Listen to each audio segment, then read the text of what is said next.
There's a particular kind of invisibility that comes not from being unseen, but from being deliberately overlooked. Elena knew this invisibility well. She moved through marble hallways and crystal chandeliered rooms like a ghost, her presence acknowledged only when something needed cleaning, fixing, or removing. She wasn't a person in those spaces. She was a function, a pair of hands, a uniform.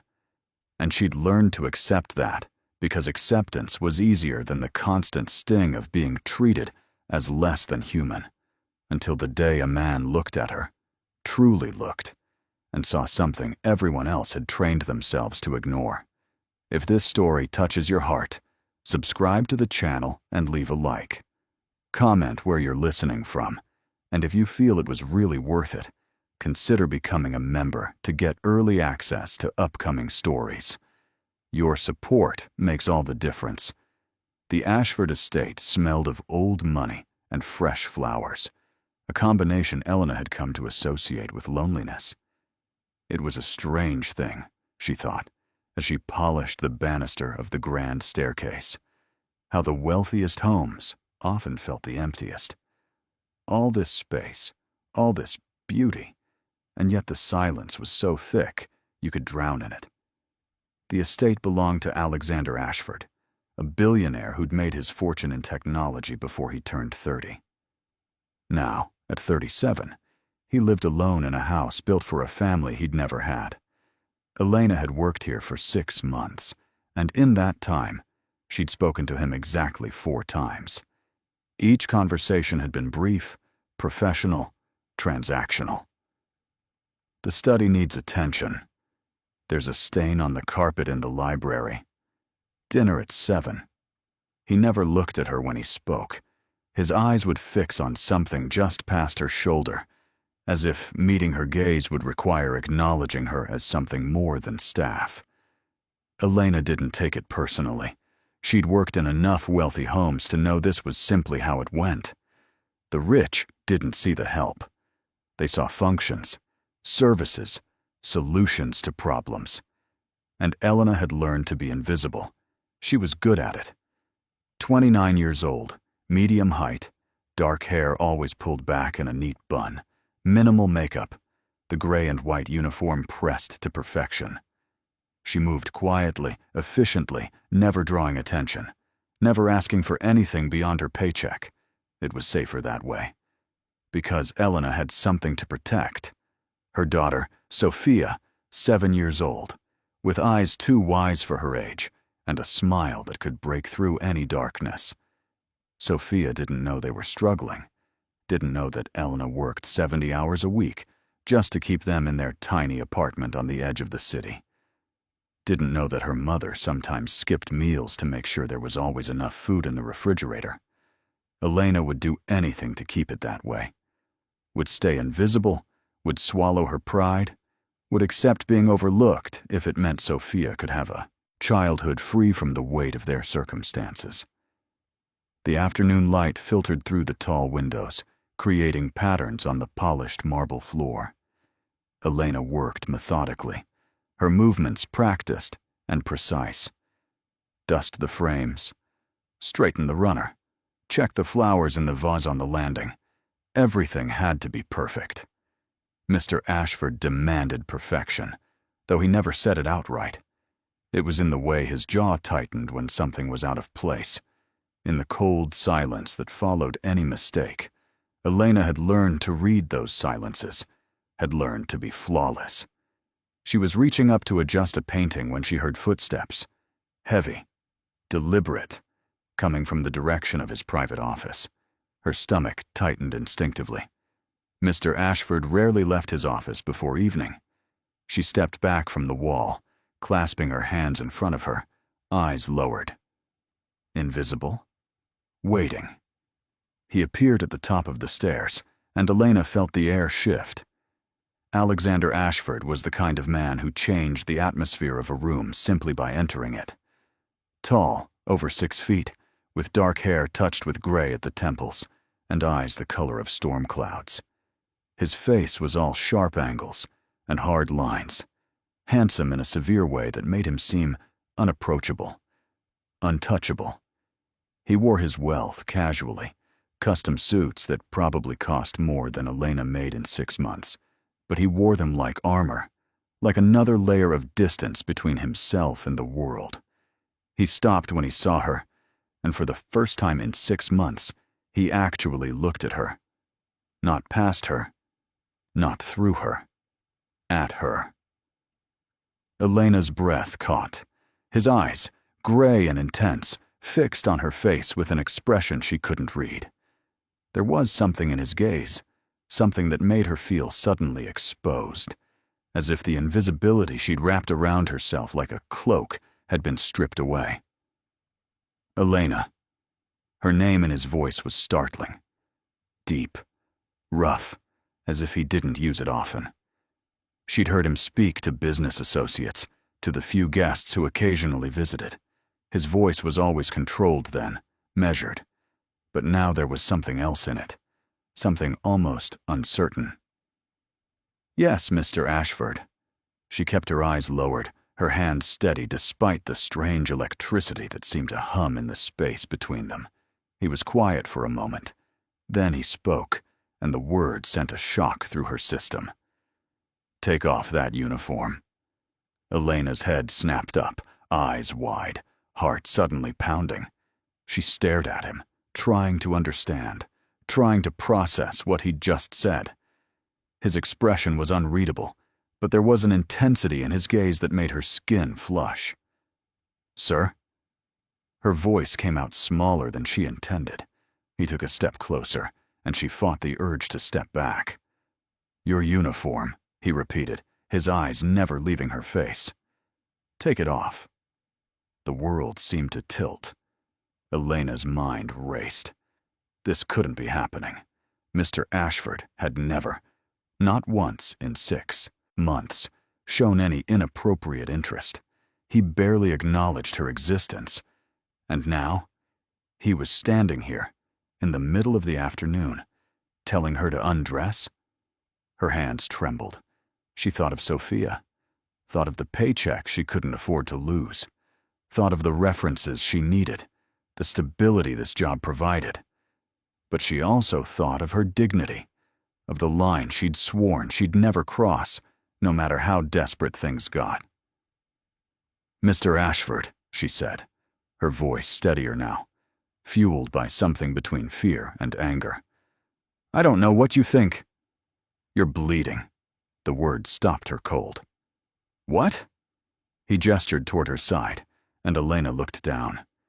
There, on the crisp white fabric of her uniform, was a growing red stain. Blood. Her blood. She touched her side and felt the wet warmth, felt the sharp sting she'd been ignoring for the past hour, the cut from the broken glass she'd cleaned up in the kitchen. She'd thought it was just a scratch, had pressed a tissue against it, and kept working because she couldn't afford to stop, couldn't afford to seem weak or unreliable. But apparently, it was deeper than she'd realized. She didn't know what to say, didn't know how to explain that she'd been hurt for over an hour and hadn't said anything because she was terrified of seeming like a problem. Alexander's expression shifted, the intensity replaced by something that looked almost like concern.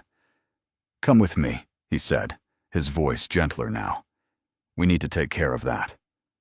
He turned and walked toward his private quarters, clearly expecting her to follow.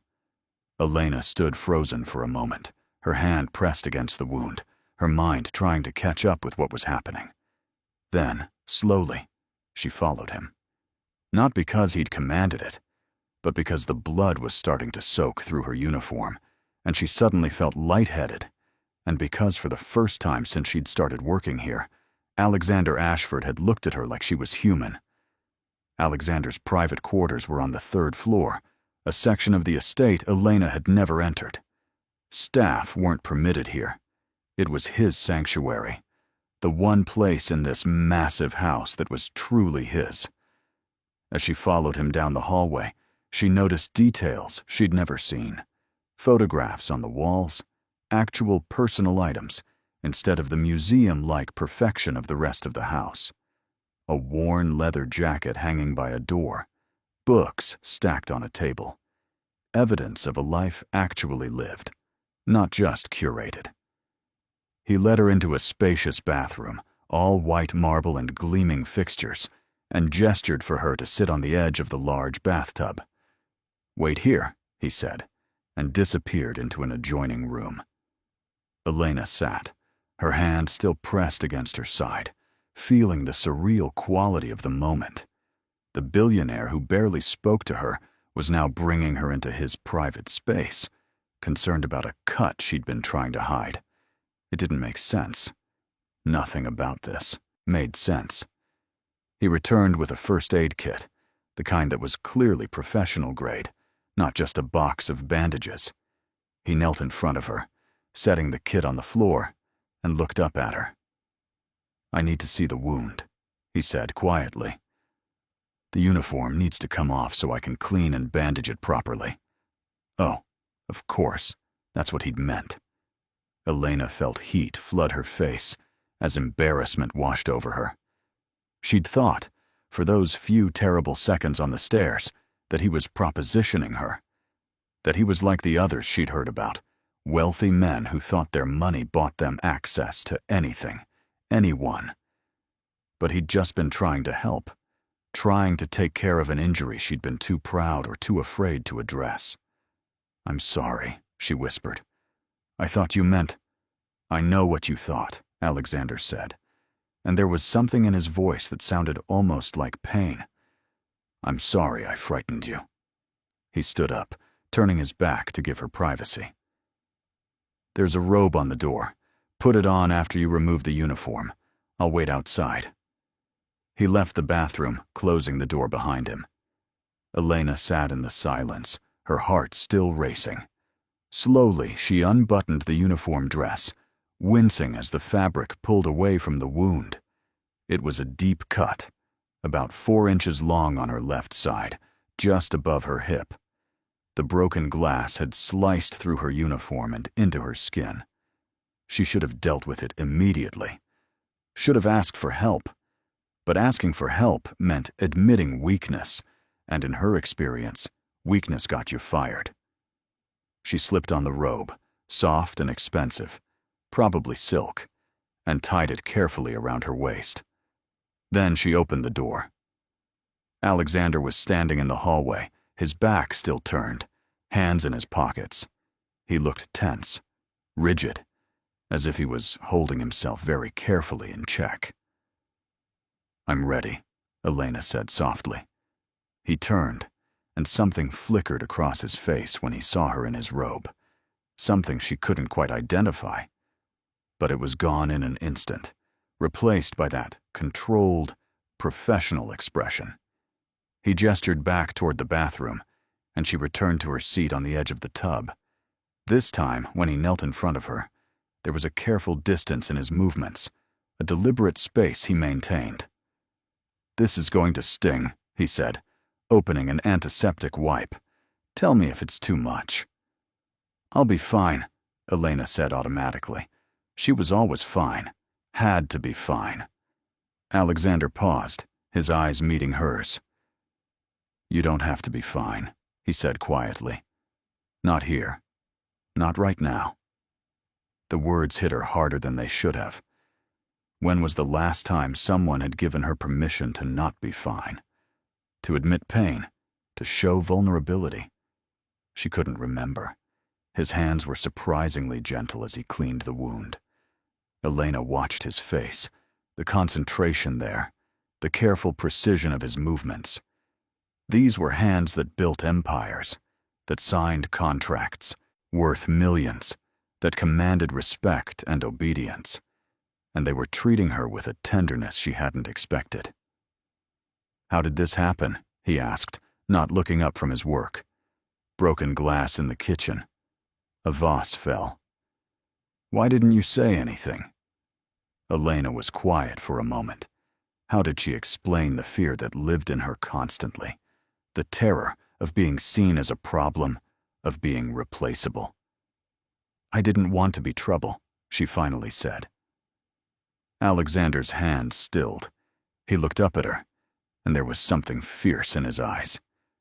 "You're bleeding, Elena. You're hurt. That's not trouble. That's human." The way he said her name, the way he looked at her, it made something crack open inside her chest. "I can't afford to be human," she heard herself say, the words spilling out before she could stop them. "I can't afford to have problems or needs or weaknesses. I have to be invisible. I have to be perfect. Because if I'm not—" She stopped, horrified that she'd said so much. But Alexander didn't look away, didn't dismiss her. He just held her gaze, his expression softening. "If you're not," he prompted gently. "If I'm not, I lose this job. And if I lose this job, I lose everything." He was quiet as he finished cleaning the wound, applying antibiotic ointment with careful touches. Then he began bandaging it, his fingers steady and sure. "You have a child," he said. It wasn't a question. Elena's breath caught. "How did you know?" "I pay attention," he said simply. "You keep a photograph in your locker in the staff room. A little girl. 7, maybe 8 years old. She has your eyes." Elena felt tears prick at her eyes. In 6 months, she'd assumed he'd never noticed her at all, never seen her as anything more than the help. But he'd noticed. He'd paid attention. "Sophia," she said softly. "She's 7. And her father? Gone. He left before she was born. It's just us." Alexander finished with the bandage and sat back on his heels, looking at her with an expression she still couldn't quite read. "You're a good mother," he said, "working yourself to exhaustion, hiding injuries, making yourself invisible, all to provide for her. That's love." Elena's throat tightened. "It's all I have to give her right now." "It's everything," Alexander said firmly. He stood up, collecting the first aid supplies. "Your uniform is ruined. I'll have a new one sent up. For now, rest here. There's a bedroom through that door. Lie down for a while. Let yourself recover." "I can't," Elena protested, starting to stand. "There's work to finish. The dining room needs—" "Elena." His voice was gentle but firm. "The dining room can wait. The work can wait. You cannot keep pushing yourself until you break." He stepped closer, close enough that she could feel the warmth radiating from him, could smell the subtle scent of his cologne, cedar, and something darker. "Please," he said, and the words sounded like it cost him something. "Let me take care of this. Let me take care of you, just for today." Elena looked up at him, this man who was supposed to be cold and distant and untouchable. But his eyes were warm now, concerned, almost pleading. And she realized with a start that maybe he was just as invisible as she was, just as lonely, just as hungry for human connection. "Okay," she whispered, "just for today." The bedroom Alexander led her to was smaller than she'd expected. Not ostentatious, but comfortable, with a large bed covered in soft linens and windows that overlooked the estate's garden. It felt personal, lived in, and Elena realized this might be his actual bedroom, not a guest room. "Mr. Ashford, I can't stay in your room," she protested. "It's just a bed, Elena," he said, pulling back the covers. "And you need rest. The guest rooms are on the other side of the house, and I don't want you walking that far with a fresh wound." He gestured to the bed. "Please, humor me." There was something almost vulnerable in the way he said it, and Elena found herself complying. She slid between the sheets, the softness enveloping her like a cloud. The robe she wore was still his, and she was suddenly hyper-aware of that fact, of the intimacy of wearing his clothes, being in his bed. But exhaustion was pulling at her, the adrenaline from the injury fading and leaving her drained. "I'll wake you in a few hours," Alexander said, moving toward the door. "Wait," Elena called out before she could stop herself. He turned, one hand on the doorframe, his expression questioning. "Why are you being so kind to me?" she asked. The question hung in the air between them. Alexander was quiet for a long moment, his jaw working as if he was trying to find the right words. "Because you deserve kindness," he finally said. "And because I know what it's like to feel invisible." Then he left, closing the door softly behind him, and Elena lay in his bed, staring at the ceiling, trying to understand what had just happened. Trying to understand why her heart was beating so hard. Why his words had settled into her chest like a warm stone. Why, for the first time in longer than she could remember, she didn't feel quite so alone. She must have fallen asleep because the next thing she knew, soft afternoon light had shifted to the golden hues of early evening. The wound on her side ached, but felt better. The sharp pain dulled to a manageable throb. Elena sat up slowly, noticing a glass of water on the bedside table that hadn't been there before. He'd come in while she slept, she realized. Had checked on her, left her water, and slipped out without waking her. The thought made her chest feel tight. She found her uniform folded neatly on a chair by the window. Not the blood-stained one she'd been wearing, but a brand new one, her exact size. How had he managed that so quickly? She dressed carefully, her movements slow to avoid pulling at the bandage. When she emerged from the bedroom, she found Alexander in what appeared to be a study, sitting in a leather chair by the window with a book in his hands. He looked up when she entered, closing the book immediately. "How do you feel?" he asked. "Better. Thank you. For everything." She gestured to the uniform. "You didn't have to do this." "Yes, I did," he said simply. He stood, setting the book aside, and Elena noticed the title, a collection of poetry. For some reason, that detail surprised her, humanized him in a way she hadn't expected. "Elena, we need to talk," he said, his voice serious. Her stomach dropped. Here it was, the catch, the payment for his kindness. She'd been foolish to think there wouldn't be one. "You can't keep working the way you've been working," he continued. 70, 80 hours a week, hiding injuries, pushing yourself past exhaustion. It's not sustainable." "I need the hours," Elena said quietly. "I need the money.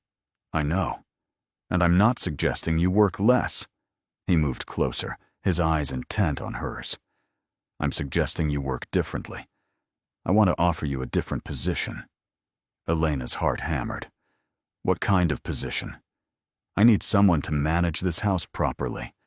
Not just clean it, but truly manage it. Coordinate with other staff, handle the household accounts, ensure everything runs smoothly. It would be a salaried position, not hourly. Full benefits, health insurance, paid time off. And it comes with an apartment on the grounds, a 2-bedroom so you wouldn't have to commute. Sophia could live here with you." Elena stared at him, certain she'd misheard. "I don't understand. Why would you offer me that?" Alexander ran a hand through his hair, a gesture that made him seem younger, less controlled. "Because I've been watching you these past 6 months," he admitted. "I know I seem cold, distant. I know I barely acknowledged you. But I noticed everything. The way you move through this house with such care. The way you fix things before I even realize they're broken. The way you never complain, never ask for special treatment, never do anything but your absolute best."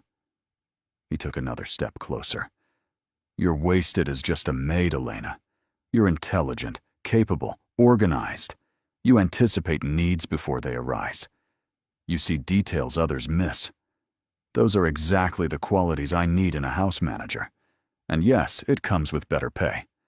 50% more than what you're making now. Plus the apartment, which means you wouldn't have rent anymore." The numbers he was quoting made Elena's head spin. 50% more, plus no rent? That would change everything. She could save money, could give Sophia a better life, could maybe, for the first time in 7 years, stop living paycheck to paycheck. but there was a voice in her head, cautious and wary, telling her this was too good to be true. "What's the catch?" she asked. "There has to be a catch." Alexander's expression softened. "The only catch is that you'd have to deal with me more directly. We'd work together closely. You'd need to attend meetings with me, coordinate schedules, sometimes accompany me to events that require household representation. You'd be less invisible, Elena. You'd have to be seen."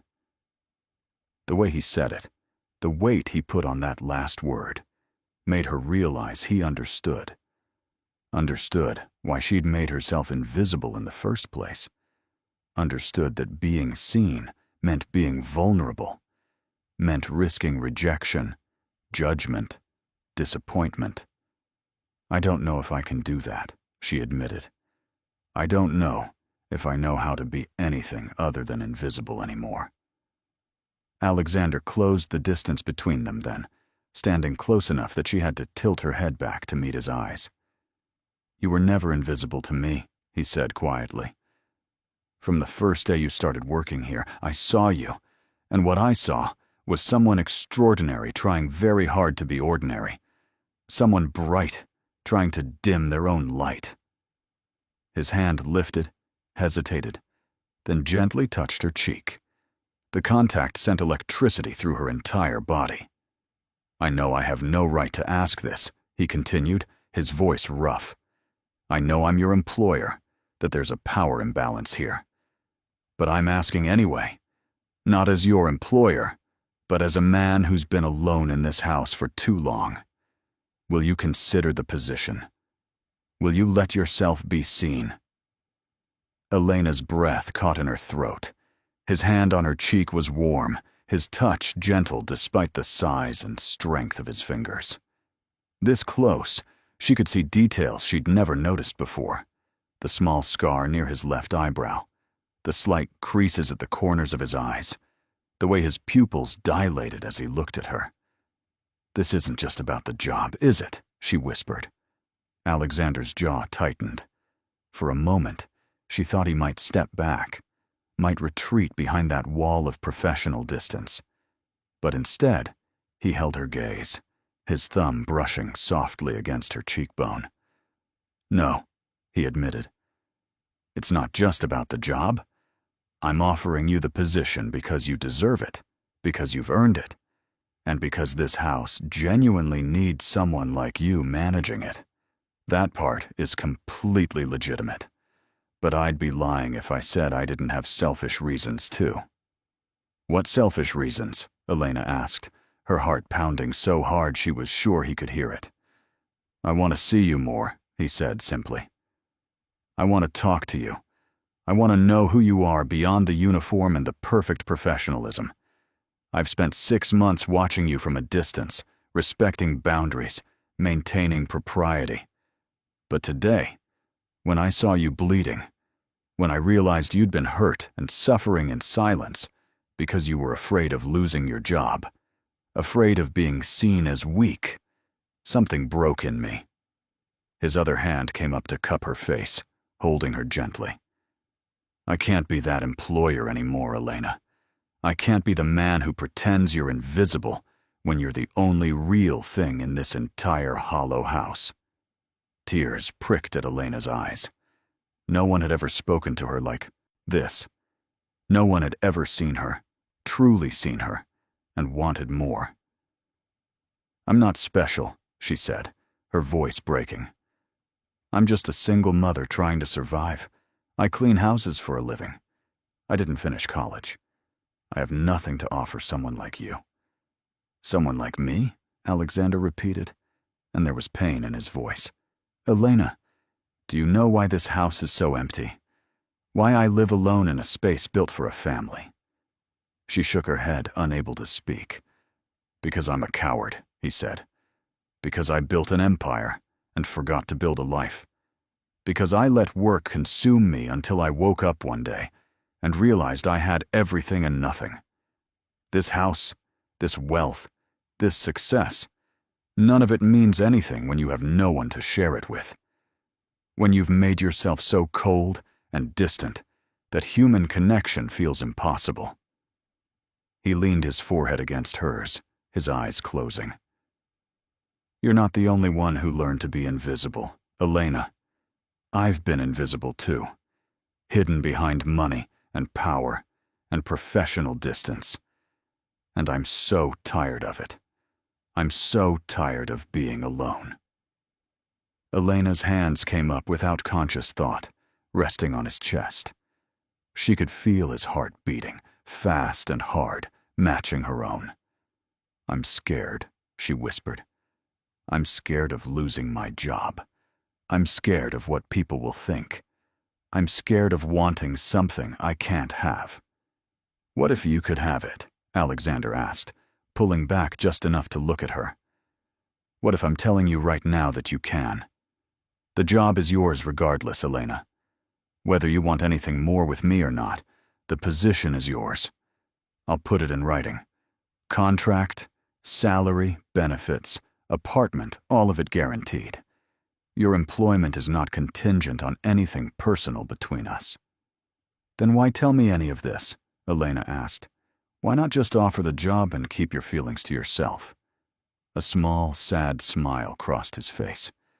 Because I'm done being invisible. Because for once in my life, I want to be honest about what I want. And what I want, more than anything, is a chance to know you.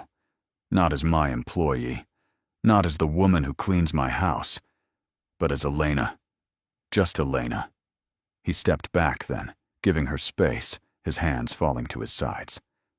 Think about it. The job offer stands either way. Take the weekend. Consider what you want, what's best for you and Sophia, and whatever you decide, I'll respect it. Elena's mind was reeling. Everything had changed so fast. This morning, she'd been invisible. Now, she was being offered a job that could change her life, and a possibility she'd never dared to dream of. Can I ask you something? She said. Anything. Why me? You could have anyone. Someone from your world. Someone successful and polished and perfect. Alexander's expression gentled. I don't want perfect, Elena. I want real. And you're the most real person I've met in years. You work yourself to exhaustion for your daughter. You hide injuries rather than show weakness. You move through a world that overlooks you with grace and dignity. You see beauty in small things. I've watched you pause to smell the flowers you arrange, to appreciate the light through windows. You're genuine in a world of artifice. That's rarer and more valuable than you know. He moved to his desk, pulling out a folder.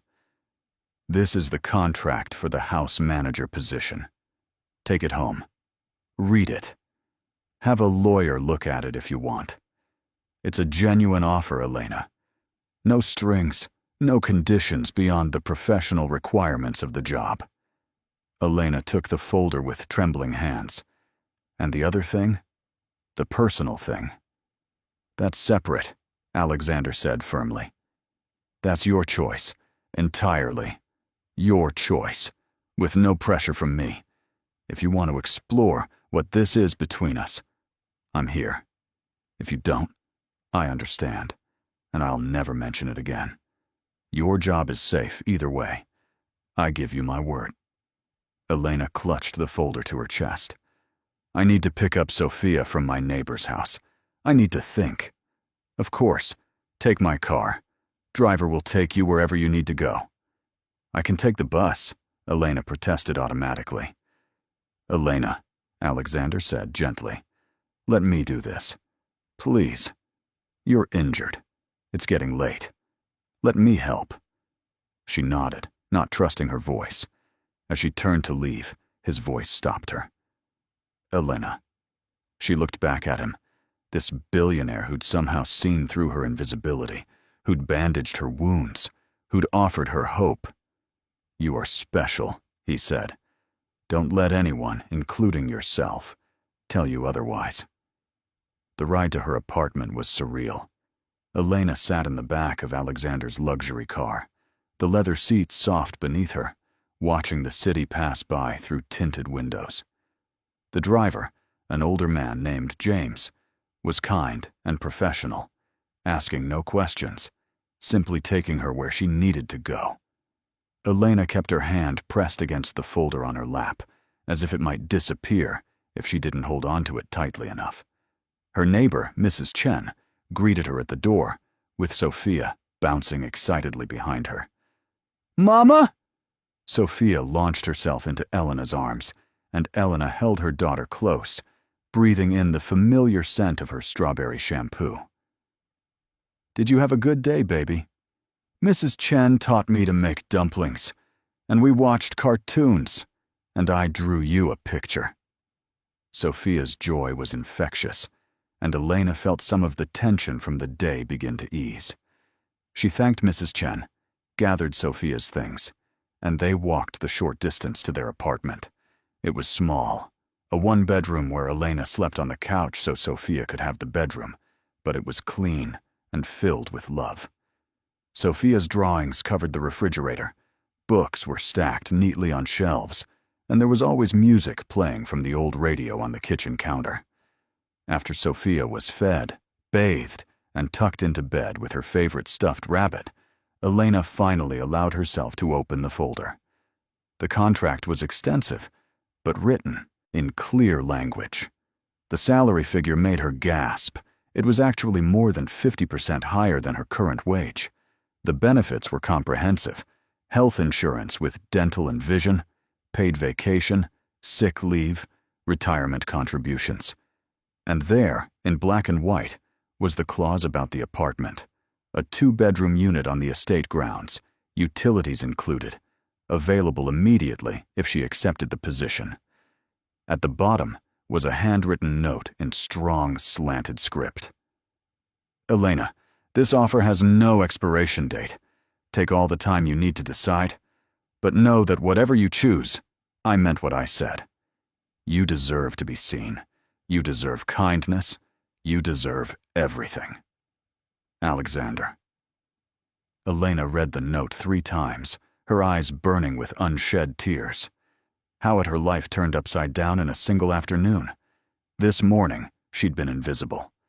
Now, she was holding a contract that could give her and Sophia stability, security, a future. And beyond that, there was the impossible possibility of something more with a man who shouldn't have noticed her, but had seen her anyway.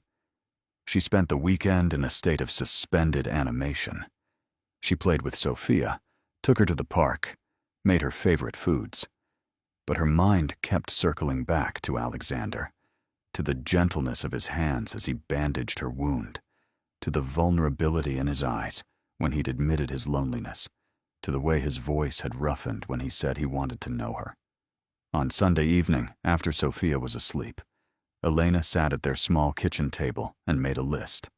Pros and cons, practical considerations. But the more she wrote, the more she realized her hesitation wasn't about the job. The job was objectively better in every way. Her hesitation was about Alexander, about the possibility of wanting him and being hurt, about the risk of opening herself up to someone who lived in a completely different world, about the fear that this was all too good to be true, that she'd wake up and discover it was just a dream. But then she thought about what he'd said, about being invisible, about being tired of being alone, and she realized he was taking a risk too. He was her employer, yes, but he'd made himself vulnerable by admitting his feelings. He'd put himself out there knowing she could reject him, knowing she had every reason to be suspicious of his motives. That took courage, and if he could be brave enough to be seen, maybe she could too.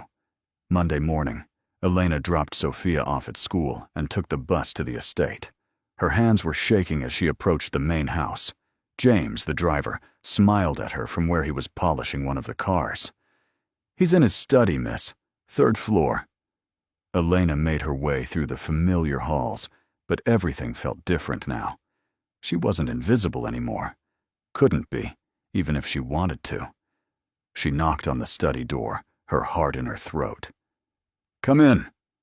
Alexander's voice, muffled through the door, still sent a shiver through her. She entered to find him at his desk, papers spread before him. He looked up, and the expression that crossed his face when he saw her made her breath catch. Hope, fear, longing, all there in his storm-gray eyes.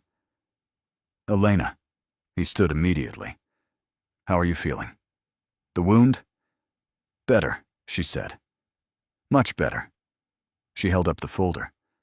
"I read the contract." "And?" His voice was carefully neutral, but she could see the tension in his shoulders, the way his hands gripped the edge of the desk. "I accept," Elena said. "The job, I mean. I accept the position." Relief flooded his face. "That's wonderful. Truly. You'll be brilliant at it. I'll have HR process the paperwork immediately. You can move into the apartment whenever you're ready." "There's something else," Elena said, her voice steadier than she felt.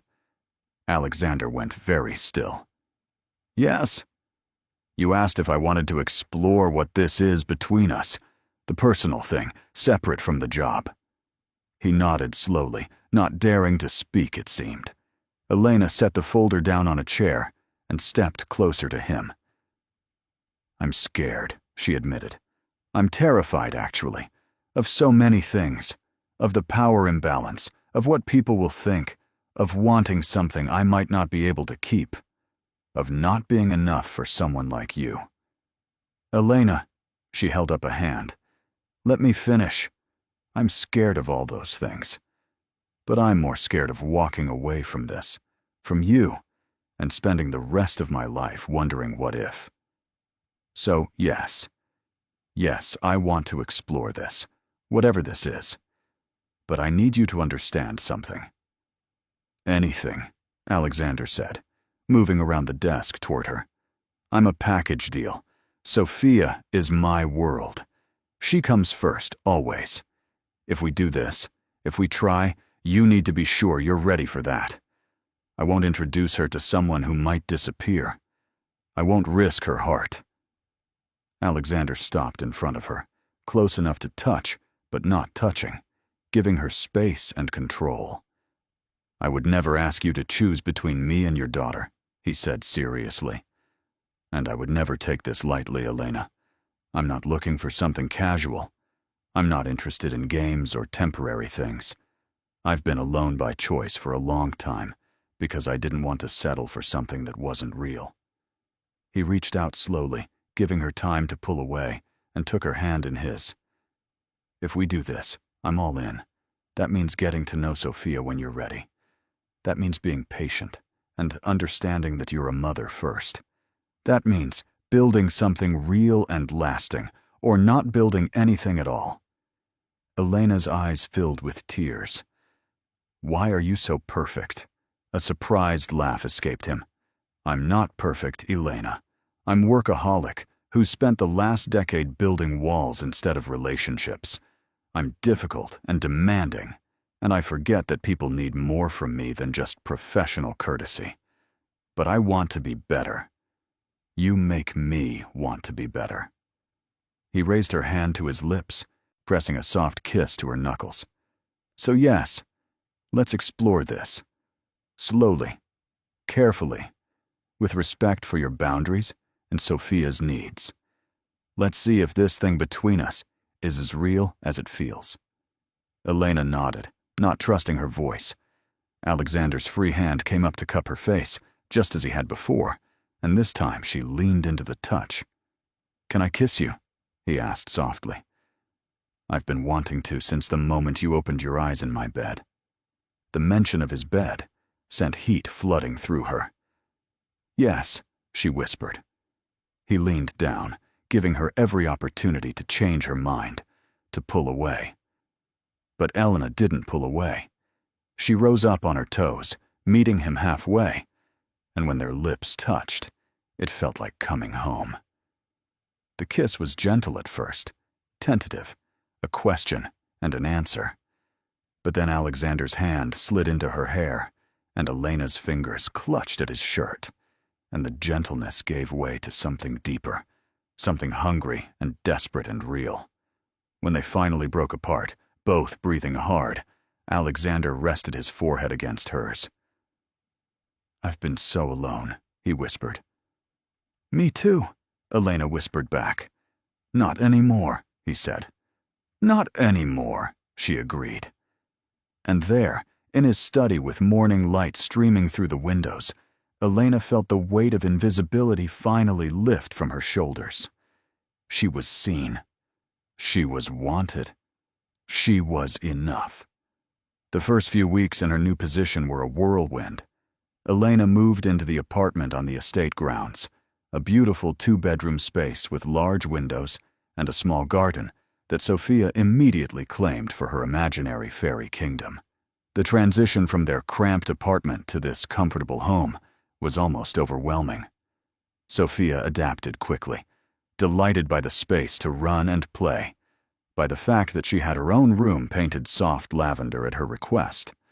Elena worked closely with Alexander, learning the ins and outs of managing the estate, coordinating with the small staff, handling schedules and accounts, and the 1,000 details that went into keeping a house this size running smoothly. She was good at it, better than even she had expected. Her attention to detail, her organizational skills, her ability to anticipate needs, all of it came together perfectly. But more than the job, more than the apartment or the salary or the security, what transformed Elena's life was Alexander himself. They moved slowly, carefully, aware of the delicacy of what they were building. He never pressured her, never assumed access to her time or her life beyond what she willingly offered. Their relationship unfolded in stolen moments between meetings, in quiet evenings, after Sophia was asleep, in morning coffees shared in his study before the day began. Alexander was nothing like she'd expected. Away from the cold, professional mask he wore for the world, he was warm, thoughtful, surprisingly funny. He listened when she talked, really listened, remembering details and asking follow-up questions. He was curious about her life, her dreams, her thoughts on everything from books to politics to the best way to make pancakes. And slowly, week by week, Elena let him see more of her, the parts she'd kept hidden for so long, her love of poetry, her secret dreams of going back to school someday, her fear that she wasn't smart enough or sophisticated enough for a man like him. Alexander dismantled each fear with patience and proof. He brought her books of poetry, discussing them with her over wine in the evening. He researched online degree programs, offering to pay for her education if she wanted to pursue it. And as for not being sophisticated enough, he made it clear that what he valued wasn't sophistication, but authenticity, genuine connection, real emotion. It was a month before Elena introduced him to Sophia properly. They'd crossed paths a few times, brief hellos when Alexander stopped by the apartment or when Sophia was playing in the garden. But actually sitting down together, actually letting Sophia see that this man was important to her mother, that was terrifying. Elena made dinner in their apartment. Nothing fancy, just pasta and salad, Sophia's favorites. She was so nervous she nearly burned the garlic bread. But Alexander arrived with flowers for her and a children's book for Sophia, something about a girl who befriended a dragon. Sophia, who was usually shy around strangers, took to him with surprising ease. Maybe it was the thoughtfulness of the gift, or the way Alexander got down on her level when he talked to her, treating her with the same respect he showed adults. Maybe it was the way he asked questions about her drawings and really listened to the answers, engaging with her imagination instead of dismissing it. By the end of the evening, Sophia was showing him her fairy garden, explaining the intricate politics of her fairy kingdom with complete seriousness, and Alexander was nodding along, asking pertinent questions about fairy customs and dragon treaties. Elena watched from the doorway, her heart so full it ached. When Sophia was finally tucked into bed, Elena and Alexander sat on the small couch in the living room, close, but not quite touching. "She's remarkable," Alexander said. Brilliant and creative and so full of life. She liked you, Elena said. She doesn't usually warm up to people that fast. I liked her too, Alexander replied. He turned to face Elena, his expression serious. Thank you for letting me into this part of your life. I know it's a big step, trusting me with her. Elena reached for his hand, lacing their fingers together. You're important to me, Alexander. You've become important. And I needed to know that you and Sophia could connect, that you actually wanted to be part of her life, not just tolerate her because she comes with me. I don't tolerate her, Alexander said firmly. I genuinely enjoy her company. She's smart and funny and sees the world in ways I'd forgotten were possible. Spending time with both of you, it's like remembering how to breathe properly. He pulled Elena closer, his arm around her shoulders. I never wanted children before. I told myself I was too busy, too focused on work, that I didn't have the capacity for that kind of relationship. But now, I wonder if I just never met the right people. Because being with you and Sophia, it doesn't feel like a burden or an obligation. It feels like coming home. Elena rested her head on his shoulder, feeling the steady beat of his heart. I'm falling for you, she whispered. I know I shouldn't. I know it's complicated, but I can't help it. Why shouldn't you? Alexander asked, his lips against her hair. Because you're my employer. Because we come from different worlds. Because this feels too perfect to be real.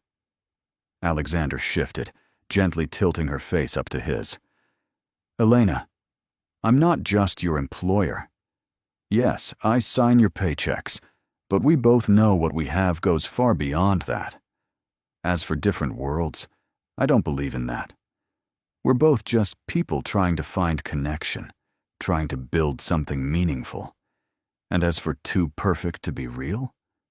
He smiled, that small, gentle smile that made her heart flutter. We're not perfect. We're real. We're complicated and messy and figuring things out as we go. That's what makes it right. He kissed her then, slow and deep, and Elena let herself sink into it. Let herself believe that maybe, just maybe, she deserved this. Deserved him. Deserved happiness. When they broke apart, Alexander's eyes were dark with desire, but his touch remained gentle, respectful. I should go, he said reluctantly. Let you get some rest. But Elena, yes? I'm falling for you too. Have been since the day you walked into my workshop with that cello. I'm completely gone for you. Elena smiled, her heart soaring. It was a violin, in your competitor's story. I thought we were doing our own thing. Alexander laughed, the sound rich and warm. Right. Since the day I saw you hurt and realized I couldn't pretend you were invisible anymore. Since the day I understood that you were the only real thing in my carefully constructed world. He stood, pulling her up with him, stealing one more kiss. Good night, Elena. Sweet dreams. Good night, Alexander. After he left, Elena leaned against the door, her fingers touching her lips, feeling the ghost of his kiss. Her life had transformed so completely in just a few weeks, from invisible to seen, from alone to cherished, from barely surviving to actually thriving. And the most incredible part was that it felt sustainable, felt real, felt like something that could last. Because Alexander didn't want to change her or mold her into someone else. He wanted her exactly as she was, wanted Sophia exactly as she was, wanted the messy, complicated, beautiful reality of their lives. Elena went to bed that night, with hope blooming in her chest, the kind of hope she'd thought she'd lost forever. The kind that whispered maybe, just maybe, she'd found something worth believing in. 3 months into their relationship, Alexander asked Elena to attend a charity gala with him. It was a huge event, the kind where billionaires rubbed shoulders and million-dollar donations were made with casual ease. Elena's first instinct was to refuse, to make excuses, to retreat back into invisibility. But Alexander's eyes held such hope, such genuine desire for her to be by his side, that she found herself saying yes. The days leading up to the gala were a flurry of preparation. Alexander insisted on taking her shopping, and though Elena protested, he was adamant. "You need a gown that makes you feel as beautiful as you are," he said simply.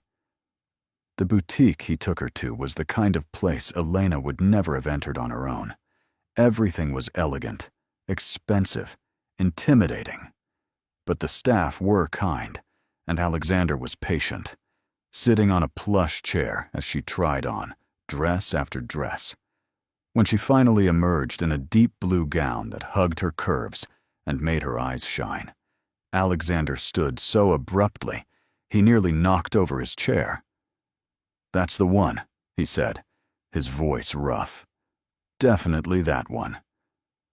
Elena looked at herself in the mirror, barely recognizing the woman staring back. She looked elegant, sophisticated, beautiful. She looked like someone who belonged on Alexander's arm. The night of the gala, Alexander picked her up from the apartment, devastatingly handsome in a tuxedo. Sophia, who was staying with Mrs. Chen for the evening, made them pose for pictures like they were going to prom, her excitement infectious. "You look like a princess, Mama," Sophia breathed. "And Mr. Alexander looks like a prince." "Just Alexander, sweetheart," Alexander said gently. "You don't have to call me Mr." Sophia giggled. "Okay, just Alexander who looks like a prince." The gala was held at a historic hotel, all glittering chandeliers and marble floors. As they entered, Elena felt the weight of hundreds of eyes turning toward them, felt the whispers start, the speculation. Who was she? Where had she come from? What was the notorious bachelor Alexander Ashford doing with someone nobody knew? Alexander kept his hand at the small of her back, steady and reassuring. He introduced her to everyone they encountered, not as his house manager, but simply as Elena. He didn't hide her, didn't diminish her, didn't apologize for her presence. He stood beside her with pride, with affection, with clear devotion. At one point, a woman in diamonds dripping from her ears and throat approached them, her smile sharp. "Alexander, darling, who is your companion? I don't believe we've met." There was something predatory in her tone, something that made Elena's spine stiffen. "This is Elena," Alexander said smoothly. "Elena, this is Catherine Worthington. Her family sponsors the arts wing at the museum." "How nice," Catherine said, her eyes raking over Elena with barely concealed disdain. "And what do you do, Elena?" It was a test. Elena knew it. This woman was trying to determine her worth, her place, whether she belonged in this glittering world. For a moment, Elena felt the old instinct to shrink, to make herself small, to mumble something self-deprecating. But then she felt Alexander's hand tighten on her back, felt his faith in her, and she lifted her chin. "I manage Alexander's estate," she said clearly, "and I'm a mother to a wonderful 7-year-old daughter." "How domestic," Catherine said with a thin smile. "Yes," Elena agreed, refusing to be diminished. "I suppose it is. But I find there's great value in creating a home, in building something real and lasting. Not everything meaningful can be measured in stock portfolios and investment returns." Catherine's smile froze. Alexander's chest shook slightly with suppressed laughter. "Well said," he murmured in Elena's ear, as Catherine made her excuses and moved away. "You were magnificent." The rest of the evening passed in a blur of introductions, conversations, and dancing. When Alexander led her onto the dance floor, his arm around her waist, her hand in his, Elena felt like she was floating. "Thank you for being here," Alexander said as they swayed to the music. "I know this isn't easy for you. All these people, all this scrutiny." "It's not as bad as I thought it would be," Elena admitted. "Having you beside me helps. Knowing you're not ashamed of me, of who I am." Alexander stopped moving, right there in the middle of the dance floor, and cupped her face in his hands. "Ashamed? Elena, I've never been prouder of anything in my life than I am to have you here with me. Do you understand that? You're brave and strong and genuine in a world of artifice. You're raising an incredible child on your own. You've survived and thrived despite every obstacle. I'm in awe of you." Elena's eyes filled with tears. "You can't say things like that to me in public. I'll cry and ruin my makeup." Alexander smiled, his thumbs gently brushing her cheeks. "Then I'll say it in private later. I'll say it every day until you believe it." He leaned down, pressing a kiss to her forehead, then her nose, then, softly, her lips. Around them, Elena was dimly aware of people watching, of whispers and speculation. But for once, she didn't care. Let them watch. Let them whisper. She was exactly where she wanted to be. When the evening finally ended and they returned to the estate, Alexander walked her to her apartment door. Sophia was already asleep inside, delivered safely home by Mrs. Chen. They stood in the doorway, neither quite ready to say goodnight. "Come in," Elena said softly. "Just for a little while." Alexander followed her inside, and they settled on the couch together, Elena kicking off her heels with a sigh of relief. Alexander loosened his tie, looking more relaxed than he had all evening. "That went well, I think," he said. "Better than well," Elena agreed.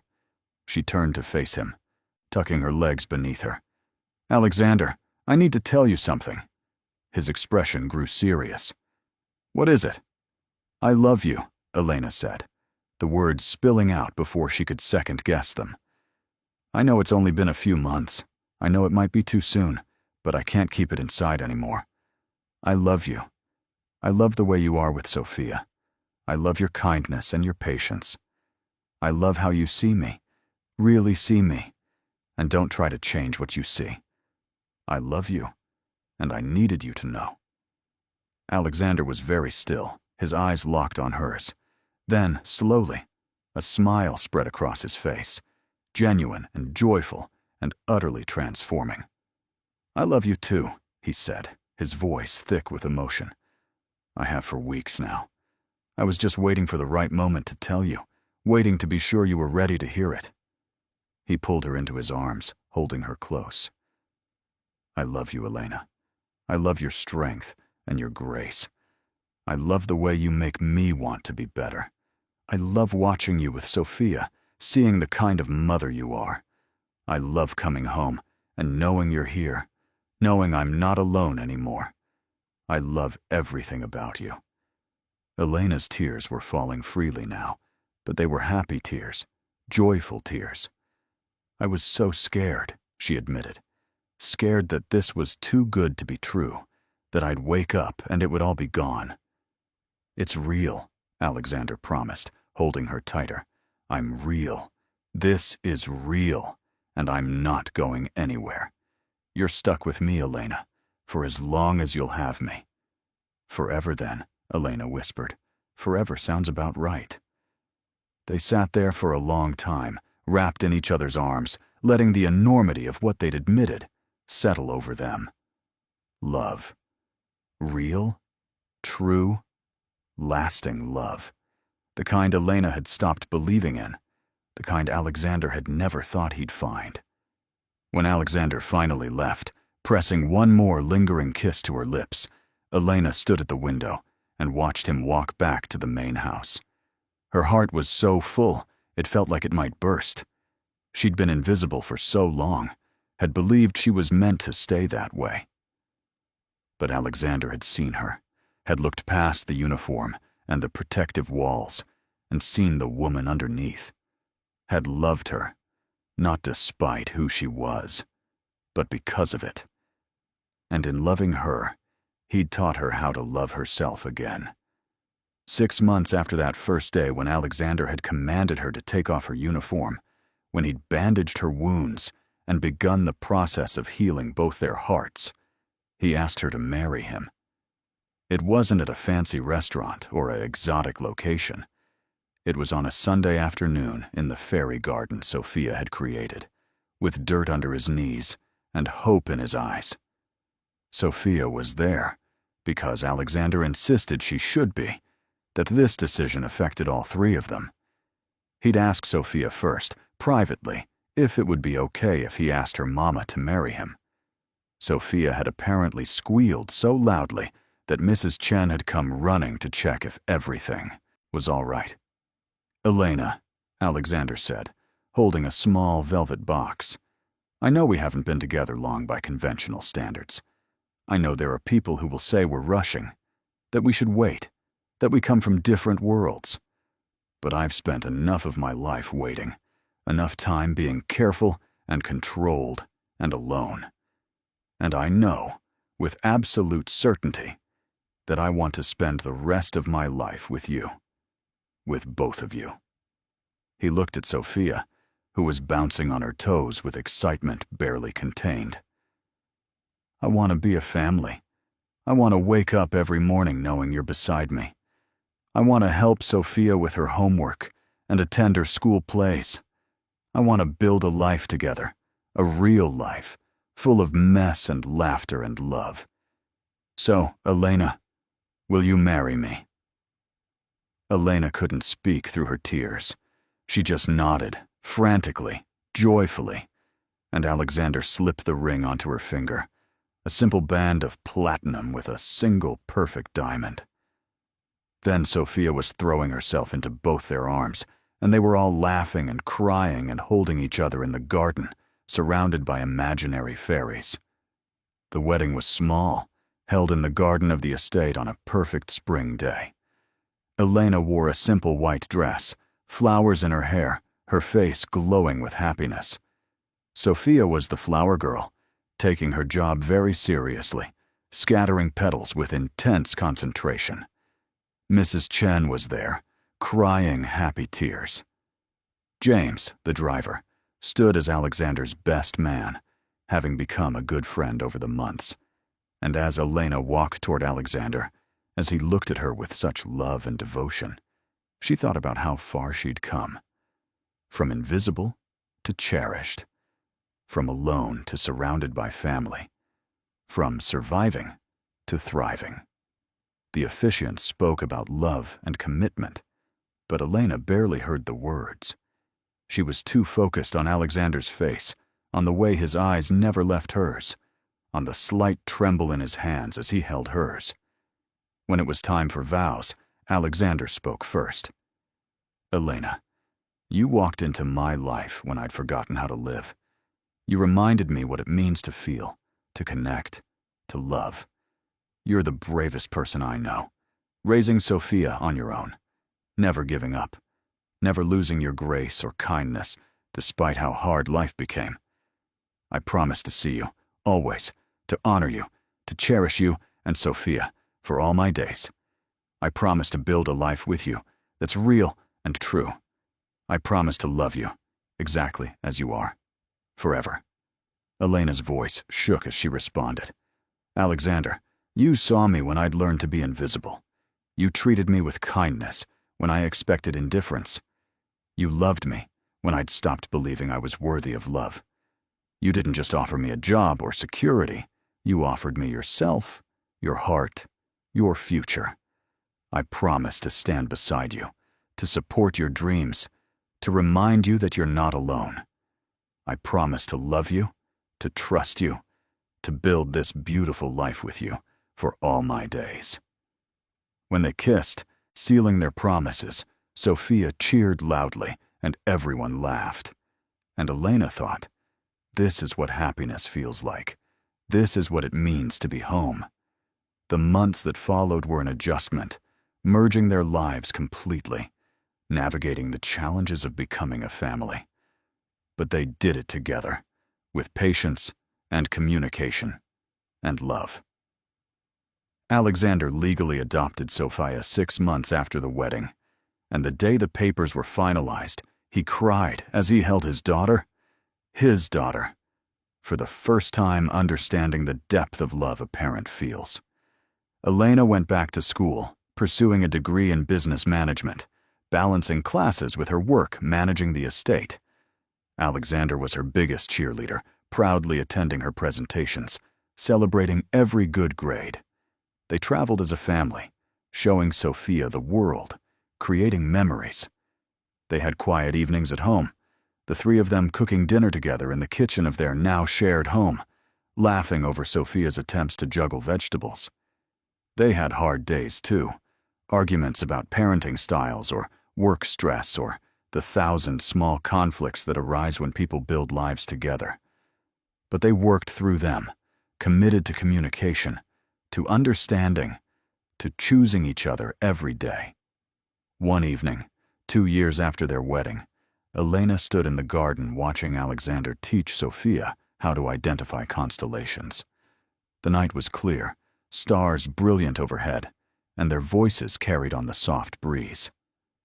"That one's Orion," Alexander was saying, pointing up. "See the 3 stars in a row? That's his belt." "And those are his shoulders," Sophia exclaimed. "He's a hunter, right?" "Exactly right. You're a natural at this." Elena's hand rested on her slightly swollen belly, on the child growing inside her, the baby they'd conceived in love and joy, that they were eagerly awaiting. She thought about how much had changed since that day Alexander had commanded her to take off her uniform. How that moment of crisis, of vulnerability, had transformed into this beautiful life. "Mama!" Sophia called. "Come look at the stars with us." Elena walked over, Alexander's arm immediately circling her waist, his hand coming to rest over hers on her belly. Sophia leaned against her other side, and they stood there together, the 3 of them soon to be 4, looking up at the infinite sky. "Are you happy?" Alexander asked softly, his lips against her hair. Elena looked up at him, this man who'd seen her when she was invisible, who'd loved her when she felt unlovable, who'd given her a family and a future and a love she'd never dreamed possible. "I'm more than happy," she said. "I'm home." And she was. Not because of the house, or the wealth, or the security, though those things had certainly eased her burdens, but because she'd found someone who truly saw her, who valued her exactly as she was, who'd built a life with her based on respect and trust and genuine love. She'd found her person, her family, her place in the world. Alexander had once told her she deserved to be seen, deserved kindness, deserved everything. And now, standing under the stars with her husband and her daughter, with a new life growing inside her and hope blooming in her heart, Elena finally, truly believed it. She deserved this happiness, deserved this love, not because she'd earned it or because she was perfect, but simply because she existed, because she was human, because she was herself.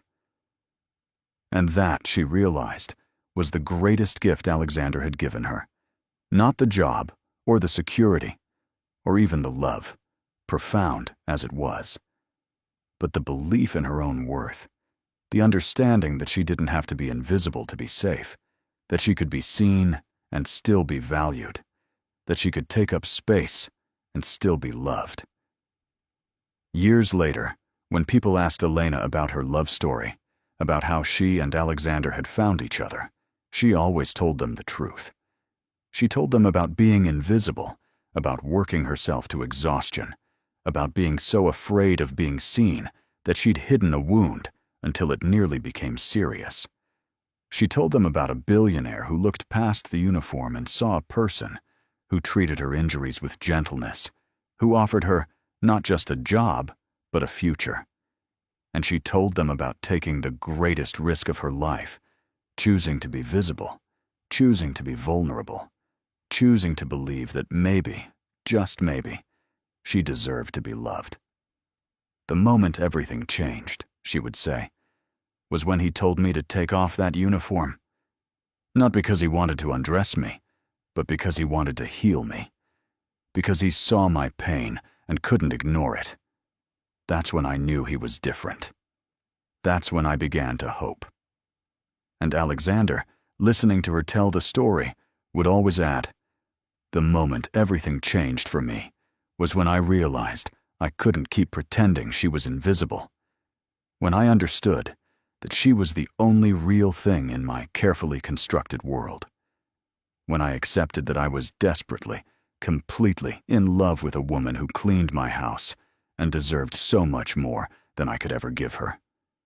"You gave me everything," Elena would protest. "I gave you what you already deserved," Alexander would reply. "I just helped you see it." Their love story wasn't perfect. It wasn't without challenges or struggles or hard days. But it was real. It was built on a foundation of mutual respect, genuine connection, and the courage to be vulnerable. It was the kind of love that saw flaws and loved anyway, that faced obstacles together, that chose each other every single day. And for Elena, who'd spent so long being invisible, who'd believed she was meant to live in the shadows, that was everything. Because she'd learned that the greatest love doesn't come from finding someone perfect. It comes from finding someone who sees you perfectly, exactly as you are, and loves you, not despite your imperfections, but because of them, because they make you real, because they make you human, because they make you you. If this story touched your heart, subscribe to the channel and leave a like. Comment where you're listening from, and if you felt it was really worth it, consider becoming a member to get early access to upcoming stories. And if you felt this story was really worth listening to, also click the super thanks button. Your gesture makes all the difference and helps us continue creating stories that touch the soul.